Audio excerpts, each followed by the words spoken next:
صفحہ نمبر 36 سیرت النبی جلد اول۔ اردو زبان میں سرور عالم صلی اللہ علیہ وسلم کی سیرت پر جامع ترین کتاب سیرت النبی صلی اللہ علیہ وسلم لکھنے والے ہیں علامہ شبلی نعمانی رحمۃ اللہ اور علامہ سید سلیمان ندوی رحمۃ اللہ۔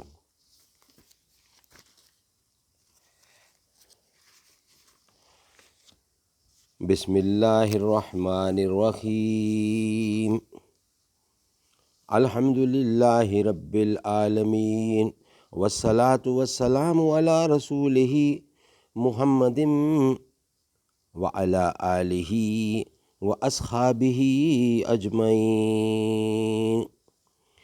تمنا ہے کہ اس دنیا میں کوئی کام کر جاؤں، تمنا ہے کہ اس دنیا میں کوئی کام کر جاؤں، جو ہو سکے تو دشمن اسلام کو ناکام کر جاؤں۔ صفحہ نمبر 36۔ ہیڈنگ یہ ہے کہ جو لوگ خاص طور پر فن سیرت کے ارکان اور معتمد ہیں، ان کا اور ان کی تصنیفات کا ایک مختصر نقشہ ہم اس مقام پر درج کرتے ہیں۔ اس کا ایک ویلاگ پہلے بیان کیا جا چکا ہے، یہ سیکنڈ ویلاگ ہے اس کا۔ عمر بن راشد زردی وفات پائی ہے انہوں نے 152 سنہ ہجری میں۔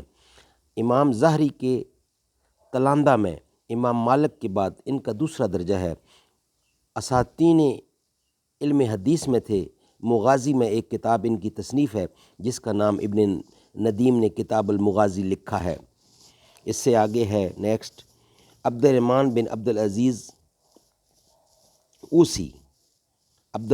بن عبدالعزیز اوسی سنہ 162 ہجری میں وفات پائی ہے انہوں نے۔ ظاہری کے شاگرد تھے۔ مسلم نے ان سے ایک روایت کی ہے، محدثین کے نزدیک ضعیف الروایت ہیں، فن سیرت کے عالم تھے۔ ابن سعد نے ان کے متعلق لکھا ہے کان عالماً بالسیرت۔ اس سے آگے ہے محمد بن صالح بن دینار التمار سنہ ہجری 168 ظاہری کے شاگرد اور واقدی کے استاد ہیں۔ ابن سعد کا بیان ہے کہ وہ سیرت و مغازی کے عالم تھے۔ اکثر محدثین نے ان کی توثیق کی ہے۔ ابو زناد جو بڑے پائے کے محدث ہیں، وہ کہتے ہیں کہ اگر صحیح مغازی سیکھنا ہو تو محمد بن صالح سے سیکھو۔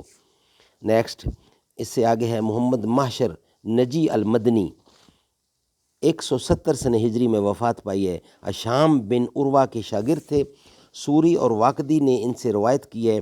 گو محدثین نے روایت حدیث میں تصنیف کی ہے، لیکن سیرت و مغازی میں ان کی جلالت شان کا اعتراف کیا ہے۔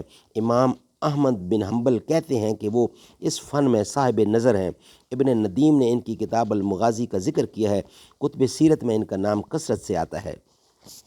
عبداللہ بن جعفر بن عبد الرحمن المخزومی سنہ 170 ہجری میں۔ یہ مشہور صحابی مسعود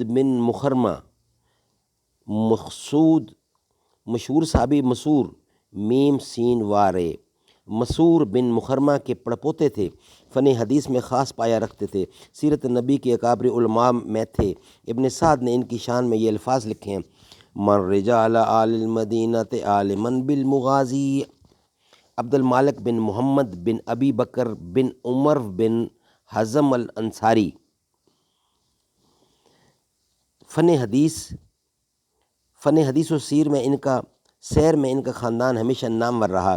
ان کے دادا وہ شخص ہیں جنہوں نے خلیفہ عمر بن عبدالعزیز کے حکم سے سب سے پہلے فن حدیث کی تدوین کی۔ ان کے رشتے کی دادی عمرتا رضی اللہ، حضرت عائشہ رضی اللہ کی تربیت یافتہ تھیں، یہ خود سیر و مغازی کے عالم تھے، اپنے باپ اور چچا سے تعلیم پائی تھی۔ خلیفہ ہارون رشید نے ان کو قاضی مقرر کیا تھا، لوگ ان سے مغازی سیکھتے تھے۔ اس فن میں ان کی ایک تصنیف کتاب المغازی بھی ہے۔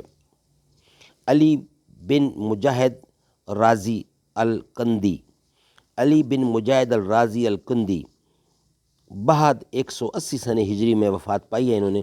ابو محشر نجی کے تلاندہ میں تھے۔ امام احمد بن حنبل نے ان سے روایت کی ہے۔ مغازی کے جامع اور مصنف ہیں، لیکن ارباب نقد کے نزدیک ان کی تصنیف اعتبار کے قابل نہیں۔ زیاد بن عبداللہ بن الطفیل البکائی سن 183 ہجری میں انہوں نے وفات پائی ہے۔ ابن اسحاق کے شاگرد اور ابن حشام کے استاد تھے۔ ان دونوں بزرگواروں کے واسطہ العقد یہی ہے۔ سیرت کے عشق میں گھر بار بیچ کر استاد کے ساتھ نکل کھڑے ہوئے اور مدت تک سفر و حضر میں ان کے شریک رہے۔ محدثین کی بارگاہ میں گو ان کا اعزاز کم ہے، لیکن کتاب السیرت کے سب سے معتبر راوی یہی سمجھے جاتے ہیں۔ صدق اللہ العلی العظیم و صدق رسولہ النبی الکریم ونحن علی ذالک من الشاہدین و شاکرین۔ انشاءاللہ اس کا باقی حصہ نیکسٹ ویلاگ میں بیان کیا جائے گا۔